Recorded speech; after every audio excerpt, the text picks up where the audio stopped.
नमस्कार। Story desk में आप सभी का स्वागत है। आइए सुनते हैं मुंशी प्रेमचंद्र की कहानी पत्नी से पति। मिस्टर सेठ को सभी हिंदुस्तानी चीज़ों से नफरत थी और उनकी सुंदरी पत्नी गोदावरी को सभी विदेशी चीज़ों से चिढ़। मगर धैर्य और विनय भारत की देवियों का आभूषण है। गोदावरी दिल पर हजार सब्र करके पति की लाई हुई विदेशी चीज़ों का व्यवहार करती थी। हालांकि भीतर ही भीतर उसका हृदय अपनी परवशता पर रोता था। वह जिस वक्त अपने छज्जे पर खड़ी होकर सड़क पर निगाह दौड़ाती और कितनी ही महिलाओं को खद्दर की साड़ियां पहने गर्व से सिर उठाए चलते देखती, तो उसके भीतर की वेदना एक ठंडी आह बनकर निकल जाती। उसे ऐसा मालूम होता था कि मुझसे ज्यादा बदनसीब औरत संसार में कोई नहीं। मैं अपने स्वदेश वासियों की इतनी भी सेवा नहीं कर सकती। शाम को मिस्टर सेठ के आग्रह करने पर वह कहीं मनोरंजन या सैर के लिए जाती तो विदेशी कपड़े पहने हुए निकलते समय शर्म से उसकी गर्दन झुक जाती थी। वह पत्रों में महिलाओं के जोश भरे व्याख्यान पढ़ती तो उसकी आंखें जगमगा उठती। थोड़ी देर के लिए वह भूल जाती कि मैं यहाँ पर बंधनों में जकड़ी हुई हूँ। होली का दिन था और 8 बजे रात का समय। स्वदेश के नाम पर बिके हुए अनुरागियों का जुलूस आकर मिस्टर सेठ के मकान के सामने रुका और उसी चौड़े मैदान में विलायती कपड़ों की होलियां लगाने की तैयारियां शुरू हो गईं। गोदावरी अपने कमरे में खिड़की पर खड़ी यह समारोह देखती थी और दिल महसूस कर रह जाती। एक वह है जो यूं खुश खुश आजादी के नशे से मतवाले गर्व से सिर उठाए होली लगा रहे हैं, और एक मैं हूँ कि पिंजड़े में बंद पक्षी की तरह फड़फड़ा रही हूँ। इन तीलियों को कैसे तोड़ दूं? उसने कमरे में निगाह दौड़ाई। सभी चीजें तो विदेशी थीं। वहां स्वदेशी का एक सूत भी ना था। यही चीज वहां जलाई जा रही थी और यही चीजें यहाँ उसके हृदय में संचित ग्लानि की भांति संदूकों में रखी हुई थी। उसके जी में एक लहर उठ रही थी कि इन चीजों को उठाकर उसी होली में डाल दे। उसकी सारी ग्लानि और दुर्बलता जलकर भस्म हो जाए। मगर पति की अप्रसन्नता के भय ने उसका हाथ पकड़ लिया। सहसा मिस्टर सेठ ने अंदर आकर कहा, जरा इन सिरफरों को देखो, अपने कपड़े जला रहे हैं। यह पागलपन, उन्माद और विद्रोह नहीं तो और क्या। किसी ने सच कहा है, हिंदुस्तानियों को ना अक्ल आई है और ना आएगी। कोई कल भी तो सीधी नहीं। गोदावरी ने कहा, तुम भी तो हिंदुस्तानी हो। सेठ ने गर्म होकर कहा, हाँ, लेकिन मुझे इसका हमेशा खेद रहता है कि ऐसे अभागे देश में मैं पैदा क्यों हुआ। मैं नहीं चाहता कि कोई मुझे हिंदुस्तानी कहे या समझे। कम से कम मैंने आचार व्यवहार, वेशभूषा, रीति नीति, कर्म वचन में कोई ऐसी बात नहीं रखी जिससे हमें कोई हिंदुस्तानी होने का कलंक लगाए। पूछिए, जब हमें 8 आने गज में बढ़िया कपड़ा मिलता है तो हम क्यों मोटा टाट खरीदें? इस विषय में हर एक को पूरी स्वाधीनता होनी चाहिए। न जाने क्यों गवर्नमेंट ने इन दुष्टों को यहाँ जमा होने दिया। अगर मेरे हाथ में अधिकार होता तो सबों को जहन्नुम रसीद कर देता, तब आटे दाल का भाव मालूम होता। गोदावरी ने अपने शब्दों में तीक्ष्ण तिरस्कार भर के कहा, तुम्हें अपने भाइयों का जरा भी ख्याल नहीं आता? भारत के सिवा और भी कोई देश है जिस पर किसी दूसरी जाति का शासन हो? छोटे छोटे राष्ट्र भी किसी दूसरी जाति के गुलाम बनकर नहीं रहना चाहते। क्या एक हिंदुस्तानी के लिए यह लज्जा की बात नहीं है कि वह अपने थोड़े से फायदे के लिए सरकार का साथ देकर अपने ही भाइयों के साथ अन्याय करे? सेठ ने भौहें चढ़ाकर कहा, मैं इन्हें अपना भाई नहीं समझता। आखिर तुम्हें सरकार जो वेतन देती है वह इन्हीं की जेब से तो आता है। गोदावरी ने कहा, मुझे इससे कोई मतलब नहीं कि मेरा वेतन किसकी जेब से आता है। मुझे जिसके हाथ से मिलता है वह मेरा स्वामी है। न जाने इन दुष्टों को क्या सनक सवार हुई है। कहते हैं भारत आध्यात्मिक देश है। क्या आध्यात्म का यही आशय है कि परमात्मा के विधानों का विरोध किया जाए? जब यह मालूम है कि परमात्मा की इच्छा के विरुद्ध एक पत्ती भी नहीं हिल सकती, तो यह कैसे मुमकिन है कि यह इतना बड़ा देश परमात्मा की मर्जी के बगैर अंग्रेजों के अधीन हो? सेठ ने कहा, क्यों इन दीवानों को इतनी अकल नहीं आती कि जब तक परमात्मा की इच्छा ना होगी कोई अंग्रेजों का बाल भी बांका नहीं कर सकेगा। सेठ ने कहा, तो फिर नौकरी क्यों करते हो? परमात्मा की इच्छा होगी तो आप ही आप भोजन मिल जाएगा। बीमार होते हो तो क्यों दौड़ के वैद्य के घर जाते हो? परमात्मा उन्हीं की मदद करता है जो अपनी मदद आप करते हैं। गोदावरी बोली, बेशक करता है, लेकिन अपने घर में आग लगा देना, घर की चीजों को जला देना ऐसे काम हैं जिन्हें परमात्मा कभी पसंद नहीं कर सकता। सेठ बोले, तो यहाँ के लोगों को चुपचाप बैठे रहना चाहिए। गोदावरी ने कहा, नहीं, रोना चाहिए, इस तरह रोना चाहिए जैसे बच्चे माता के दूध के लिए रोते हैं। सहसा होली जली, आग की शिखाएं आसमान से बातें करने लगी, मानो स्वाधीनता की देवी अग्नि वस्त्र धारण किए हुए आकाश के देवताओं से गले मिलने जा रही हो। दीनानाथ ने खिड़की बंद कर दी। उनके लिए यह दृश्य भी असह्य था। गोदावरी इस तरह खड़ी रही जैसे कोई गाय कसाई के खूंटे पर खड़ी हो। उसी वक्त किसी के गाने की आवाज आई, वतन की देखिए तकदीर कब बदलती है। गोदावरी के विषाद से भरे हुए हृदय में एक चोट लगी। उसने खिड़की खोल दी और नीचे की तरफ झांका। होली अब भी जल रही थी और एक अंधा लड़का अपनी खंजरी बजाकर गाना गा रहा था, वतन की देखिए तकदीर कब बदलती है। वह खिड़की के सामने पहुंचा तो गोदावरी ने पुकारा, ओ अंधे, खड़ा रह। अंधा खड़ा हो गया। गोदावरी ने संदूक खोला पर उसमें उसे एक भी पैसा नहीं मिला। नोट और रुपए थे, मगर अंधे फकीर को नोट या रुपए देने का तो सवाल ही ना था। पैसे अगर 2-4 मिल जाते तो इस वक्त वह जरूर दे देती, पर वहाँ एक ही पैसा था और वह भी इतना घिसा हुआ कि कहार बाजार से लौटा लाया था, किसी दुकानदार ने ना लिया था। अंधे को वह पैसा देते हुए गोदावरी को शर्म आ रही थी। वह जरा देर तक पैसे को हाथ में लिए संशय में खड़ी रही। तब अंधे को बुलाया और पैसा दे दिया। अंधे ने कहा, माताजी, कुछ खाने को दीजिए, आज दिन भर से कुछ भी नहीं खाया। गोदावरी, दिन भर मांगता है तब भी तुझे खाने को नहीं मिलता। अंधा, क्या करूं माता, कोई खाने को नहीं देता। गोदावरी, इस पैसे का चबैना लेकर खा ले। अंधा, खा लूंगा माताजी, भगवान आपको खुशी रखे, अब मैं यहीं सोता हूँ। दूसरे दिन प्रातःकाल कांग्रेस की तरफ से एक आम जलसा हुआ। मिस्टर सेठ ने विलायती टूथ पाउडर विलायती ब्रश से दांतों पर मला, विलायती साबुन से नहाया, विलायती चाय विलायती प्यालियों में पी और विलायती बिस्कुट विलायती मक्खन के साथ खाया और विलायती दूध पिया। फिर विलायती सूट धारण करके विलायती सिगार मुंह में दबाकर घर से निकले और अपनी मोटरसाइकिल पर बैठ फ्लावर शो देखने के लिए चले गए। गोदावरी को रात भर नींद नहीं आई थी। दुराशा और पराजय की कठिन यंत्रणा किसी कोड़े की तरह उसके हृदय पर पड़ रही थी। ऐसा मालूम होता था कि उसके कंठ में कोई कड़वी चीज अटक गई हो। मिस्टर सेठ को अपने प्रभाव में लाने की उसने वह सब योजनाएं की जो एक रमणी कर सकती है, पर उस भले आदमी पर उसके सारे हाव भाव, मृदु मुस्कान और वाणी विलास का कोई असर ना हुआ। खुद तो स्वदेशी वस्त्रों के व्यवहार करने पर क्या राजी होते, गोदावरी के लिए एक खद्दर की साड़ी लाने पर भी सहमत ना हुए। यहाँ तक कि गोदावरी ने उनसे कभी कोई चीज ना मांगने की कसम खा ली।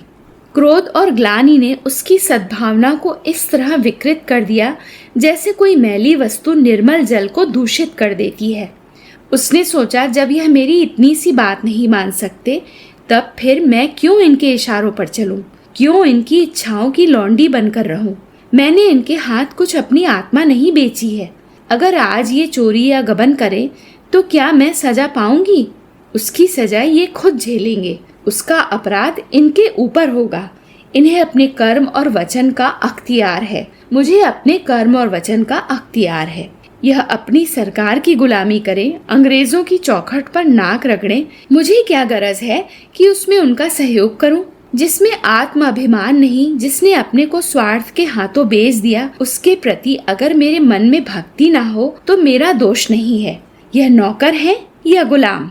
नौकरी और गुलामी में अंतर है। नौकर कुछ नियमों के अधीन अपना निर्दिष्ट काम करता है। वह नियम स्वामी सेवक दोनों पर ही लागू होते हैं। स्वामी अगर अपमान करे, अपशब्द कहे, तो नौकर उसको सहन करने के लिए मजबूर नहीं।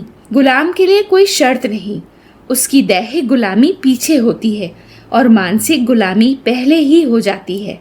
सरकार ने इनसे कब कहा कि देशी चीजों को ना खरीदो? सरकारी टिकटों तक पर तो यह शब्द लिखे होते हैं कि स्वदेशी चीजें खरीदो। इससे विदित होता है कि सरकार देशी चीजों का निषेध नहीं करती।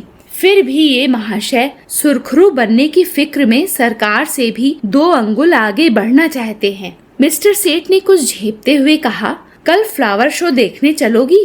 गोदावरी ने विरक्त मन से कहा, नहीं, बहुत अच्छा तमाशा है, मैं कांग्रेस के जलसे में जा रही हूँ। मिस्टर सेठ के ऊपर यदि छत गिर पड़ी होती या उन्होंने बिजली का तार हाथ से पकड़ लिया होता तो भी वह इतने बदहवास ना होते। आंखें फाड़ कर बोले, तुम कांग्रेस के जलसे में जाओगी? हाँ, जरूर जाऊंगी। मैं नहीं चाहता कि तुम वहां जाओ। अगर तुम मेरी परवाह नहीं करते तो मेरा धर्म नहीं कि तुम्हारी हर एक आज्ञा का पालन करूं। मिस्टर सेठ ने आंखों में विष भरकर कहा, नतीजा बुरा होगा। गोदावरी मानो तलवार के सामने छाती खोलकर बोली, इसकी चिंता नहीं, तुम किसी के ईश्वर नहीं हो। मिस्टर सेठ खूब गर्म पड़े, धमकियां दी, आखिर मुंह फेर कर लेटे रहे। प्रातःकाल फ्लावर शो जाते समय भी उन्होंने गोदावरी से कुछ न कहा।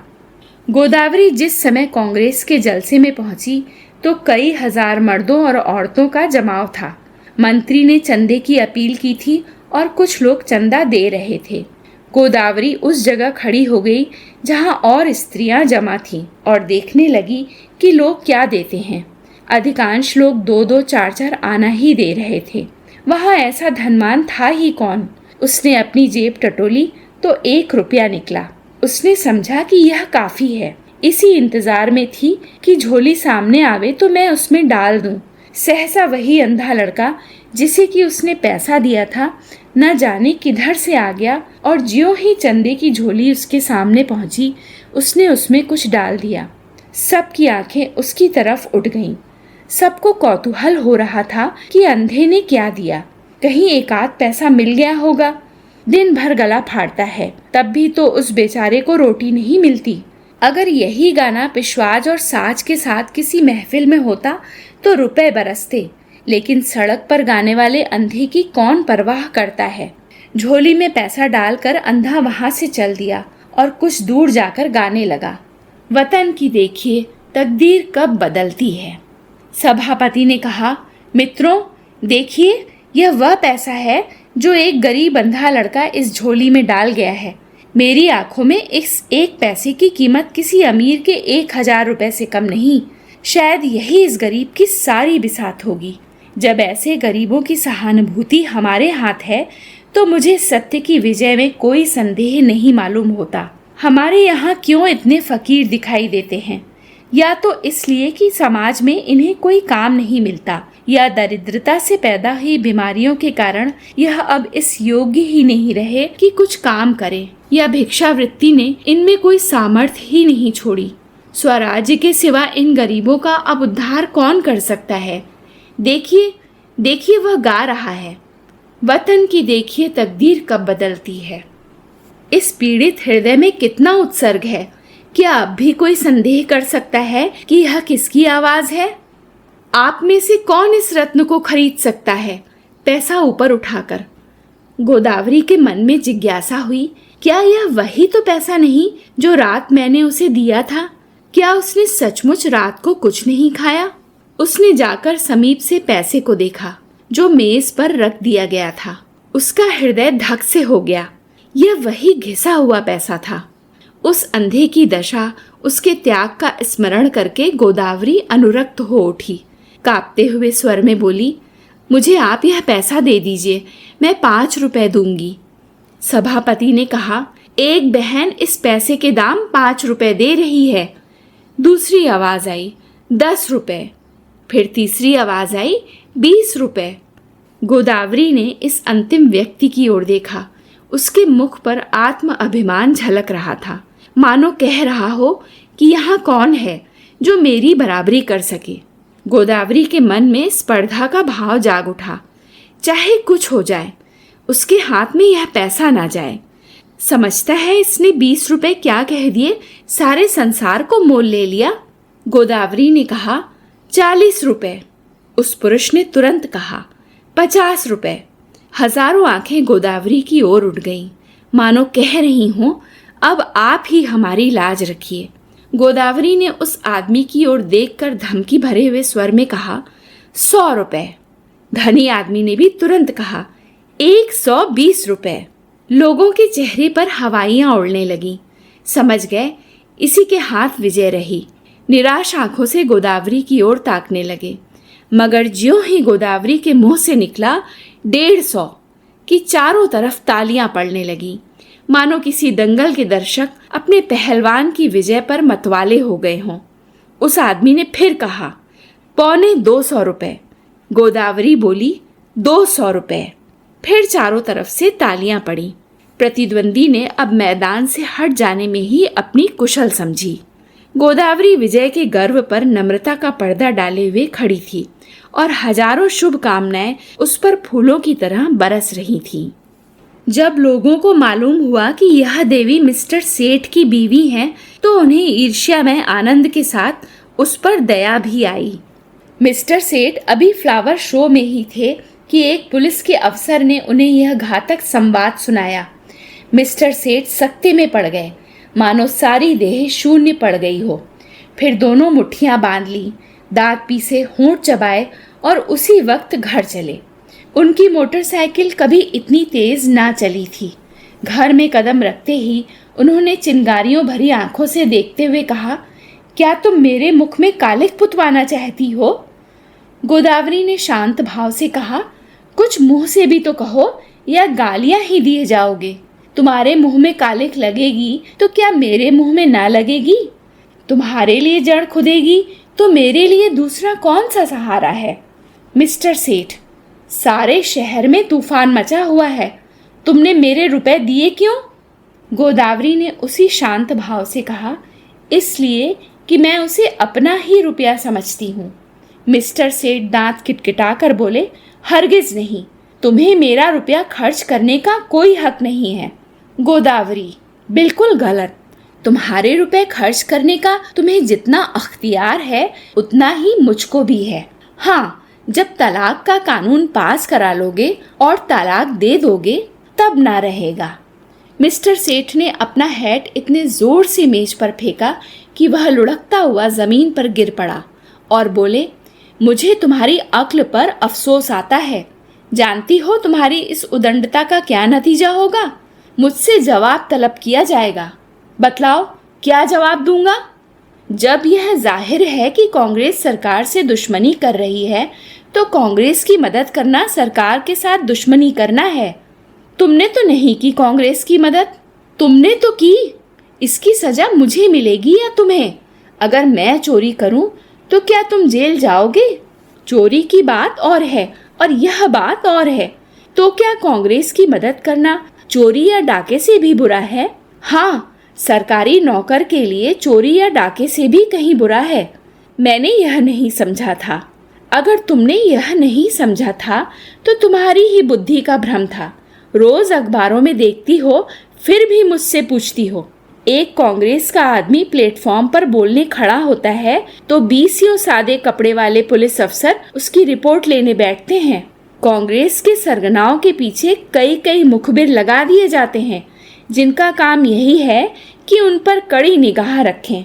चोरों के साथ तो इतनी सख्ती कभी नहीं की जाती। इसीलिए हजारों चोरियां, डाके और खून रोज होते रहते हैं। किसी का कुछ नहीं पता चलता और ना पुलिस इसकी परवाह करती है। मगर पुलिस को जिस मामले में राजनीति की गंध भी आ जाती है, फिर देखो पुलिस की मुस्तैदी। इंस्पेक्टर जनरल से लेकर कांस्टेबल तक एड़ियों तक का जोर लगाते हैं। सरकार को चोरों से भय नहीं। चोर सरकार पर चोट नहीं करता। कांग्रेस सरकार के अख्तियार पर हमला करती है, इसलिए सरकार भी अपनी रक्षा के लिए अपने अख्तियार से काम लेती है। यह तो प्रकृति का नियम है। मिस्टर सेठ आज दफ्तर चले तो उनके कदम पीछे रहे जाते थे। न जाने आज वहाँ क्या हाल होगा। रोज की तरह दफ्तर में पहुंचकर उन्होंने चपरासियों को डांटा नहीं और क्लर्कों पर रौब नहीं जमाया। चुपके से जाकर कुर्सी पर बैठ गए। ऐसा मालूम होता था कोई तलवार सिर पर लटक रही है। साहब की मोटर की आवाज सुनते ही उनके प्राण सूख गए। रोज वह अपने कमरे में बैठे रहते थे, जब साहब आकर बैठ जाते थे तब आधे घंटे के बाद मिसले लेकर पहुंचते थे। आज वह बरामदे में खड़े थे। साहब उतरे तो झुककर उन्हें सलाम किया, मगर साहब ने मुंह फेर लिया। लेकिन वह हिम्मत नहीं हारे, आगे बढ़कर पर्दा हटा दिया। साहब कमरे में गए तो सेठ साहब ने पंखा खोल दिया, मगर उनकी जान तो सूखी जाती थी कि देखें कब सिर पर तलवार गिरती है। साहब ज्यों ही कुर्सी पर बैठे, सेठ ने लपक कर सिगार केस और दिया सलाई मेज पर रख दी। एकाएक ऐसा मालूम हुआ मानो आसमान फट गया हो। साहब गरज रहे थे, तुम एक दगाबाज आदमी हो। सेठ ने इस तरह साहब की तरफ देखा जैसे उनका मतलब नहीं समझे। साहब ने फिर गरज कर कहा, तुम दगाबाज आदमी हो। मिस्टर सेठ का खून गर्म हो उठा। बोले, मेरा तो ख्याल है कि मुझसे बड़ा राजभक्त इस देश में ना होगा। साहब, तुम नमक हराम आदमी हो। मिस्टर सेठ के चेहरे पर सुर्खी आई। आप व्यर्थ ही अपनी जबान खराब कर रहे हैं। साहब, तुम शैतान आदमी हो। मिस्टर सेठ की आंखों में सुर्खी आई। आप मेरी बेइज्जती कर रहे हैं। ऐसी बातें सुनने की मुझे आदत नहीं है। साहब, चुप रहो यू ब्लडी। तुमको सरकार 500 रुपया इसलिए नहीं देता कि तुम अपनी वाइफ के हाथ से कांग्रेस का चंदा दिलवाए। मिस्टर सेठ को अब अपनी सफाई देने का अवसर मिला। बोले, मैं आपको विश्वास दिलाता हूँ कि मेरी वाइफ ने सरासर मेरी मर्जी के खिलाफ रुपए दिए हैं। मैं तो उस वक्त फ्लावर शो देखने गया था। वहाँ मिस फ्रॉन्ग का गुलदस्ता 5 रुपए में लिया। वहाँ से लौटा तो मुझे यह खबर मिली। साहब, ओह, तुम हमको बेवकूफ बनाता है। यह बात अग्निशिला की भांति जो ही साहब के मस्तिष्क में घुसी, उनके मिजाज का पारा उबाल के दर्जे तक पहुंच गया। किसी हिंदुस्तानी की इतनी मजाल कि उन्हें बेवकूफ बनाए। वह जो हिंदुस्तान के बादशाह हैं, जिनके पास बड़े बड़े तालुकेदार सलाम करने आते हैं, जिनके नौकरों को बड़े बड़े रईस नजराना देते हैं, उन्हीं को कोई बेवकूफ बनाए। उसके लिए यह असह्य था। रूल उठाकर दौड़ा। लेकिन मिस्टर सेठ भी मजबूत आदमी थे। यो वह हर तरह की खुशामद किया करते थे, लेकिन यह अपमान स्वीकार न कर सके। उन्होंने रूल को तो हाथ पर लिया और एक डग आगे बढ़कर ऐसा घूंसा साहब के मुंह पर रसीद किया कि साहब की आंखों के सामने अंधेरा छा गया। वह इस मुष्टि प्रहार के लिए तैयार न थे। उन्हें कई बार इसका अनुभव हो चुका था कि नेटिव बहुत शांत, दब्बू और गमखोर होता है। विशेषकर साहबों के सामने तो उसकी जबान तक नहीं खुलती। कुर्सी पर बैठकर नाक का खून पोंछने लगा। फिर मिस्टर सेठ से उलझने की उसकी हिम्मत नहीं पड़ी, मगर दिल में सोच रहा था इसे कैसे नीचा दिखाऊं। मिस्टर सेठ भी अपने कमरे में आकर इस परिस्थिति पर विचार करने लगे। उन्हें बिल्कुल खेद ना था, बल्कि वह अपने साहस पर प्रसन्न थे। इसकी बदमाशी तो देखो कि मुझ पर रूल चला दिया। जितना दबता था उतना ही दबाए जाता था। मेम यारों को लिए घुमा करती है, उससे बोलने की हिम्मत नहीं पड़ती और मुझसे शेर बन गया। अब दौड़ेगा कमिश्नर के पास, मुझे बर्खास्त कराए बगैर न छोड़ेगा। यह सब कुछ गोदावरी के कारण हो रहा है। बेइज्जती तो हो ही गई, अब रोटियों का भी मोहताज होना पड़ा। मुझसे तो कोई पूछेगा भी नहीं और बर्खास्तगी का परवाना आ जाएगा। अपील कहाँ होगी? सेक्रेटरी तो हिंदुस्तानी है, मगर अंग्रेजों के गुलाम। गोदावरी के चंदे का हाल सुनते ही उन्हें जूड़ी चढ़ आएगी। न्याय की किसी से कोई आशा नहीं। अब यहाँ से निकल जाने में ही कुशल है। उन्होंने तुरंत एक इस्तीफा लिखा और साहब के पास भेज दिया। साहब ने उस पर लिख दिया, बर्खास्त। दोपहर को जब मिस्टर सेठ मुंह लटकाए हुए घर पहुंचे तो गोदावरी ने पूछा, आज जल्दी कैसे आ गए? मिस्टर सेठ दहकती हुई आंखों से देखकर बोले, जिस बात पर लगी थी वह हो ही गई, अब रो सिर पर हाथ रख के। गोदावरी, बात क्या हुई? कुछ कहो भी तो। सेठ, बात क्या हुई? उसने आंखें दिखाई, मैंने चांटा जमाया और इस्तीफा देकर चला आया। गोदावरी, इस्तीफा देने की जल्दी क्या थी? सेठ, और क्या, सिर से बाल नुचवाता? तुम्हारा यही हाल है तो आज नहीं तो कल अलग होना ही पड़ता। गोदावरी, खैर जो हुआ अच्छा ही हुआ, आज से तुम भी कांग्रेस में शरीक हो जाओ। सेठ ने होंठ चबाकर कहा, लजाओगी तो नहीं, ऊपर से घाव पर नमक छिड़कती हो। गोदावरी, लजाऊं क्यों, मैं तो खुश हूं कि तुम्हारी बेड़ियां कट गई। सेठ, आखिर कुछ सोचा है, काम कैसे चलेगा? गोदावरी, सब सोच लिया है, मैं चलकर दिखा दूंगी। हाँ, मैं जो कुछ कहूँ वह तुम किए जाना। अब तक मैं तुम्हारे इशारों पर चलती थी, अब से तुम मेरे इशारे पर चलना। मैं तुमसे किसी बात की शिकायत ना करती थी। तुम जो कुछ खिलाते थे खाती थी, जो कुछ पहनाते थे पहनती थी। महल में रखते महल में रहती, झोपड़ी में रखते तो झोपड़ी में रहती। उसी तरह तुम भी रहना, जो काम करने को कहूँ वह करना। फिर देखो कैसे काम नहीं चलता। बड़प्पन सूट बूट और ठाट बाट में नहीं है। जिसकी आत्मा पवित्र हो वही ऊंचा है। आज तक तुम मेरे पति थे, आज से मैं तुम्हारा पति हूँ। और सेठ जी गोदावरी की ओर स्नेह की आंखों से देखकर हंस पड़े। दोस्तों, अभी आप सुन रहे थे मुंशी प्रेमचंद्र की कहानी पत्नी से पति। आप सबको यह कहानी कैसी लगी, कमेंट बॉक्स में अपनी प्रतिक्रिया अवश्य दीजिएगा। और हाँ, यदि आपने अभी तक इस चैनल को सब्सक्राइब नहीं किया है तो मेरा आप सबसे यह अनुरोध है कि प्लीज़ इस चैनल को लाइक, सब्सक्राइब और शेयर करें, ताकि आगे आने वाली कहानियों के नोटिफिकेशंस आप तक सबसे पहले पहुँचें। फिर मिलते हैं एक नई कहानी के साथ। धन्यवाद।